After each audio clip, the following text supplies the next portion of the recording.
Guys, আপনারা কেমন আছেন? আশা করি ভালো আছেন। আমি ভালো আছি।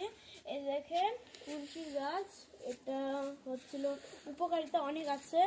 যেমন ছোট বাচ্চাদের কাশ সর্দি হলে এগুলোর পাতা ধুয়ে মুছে লবণ দিয়ে খেতে হবে। খেলে আপনি উপকারিতা বুঝতে পারবেন, কাশ ভালো হয়ে যাবে।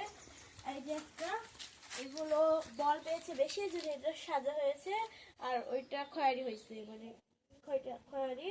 আর এটা উপরে এটা হলো বীজ, বীজ থেকে আবার নতুন করে চারা বের হয়। এই চারা আমাদের প্রত্যেকটা গ্রাম অঞ্চলে এটা একটা করে থাকবেই। এটা প্রত্যেকটা মানুষ খায়, ছোট ছেলে মেয়ে শিশু বড় সকলেই খায়।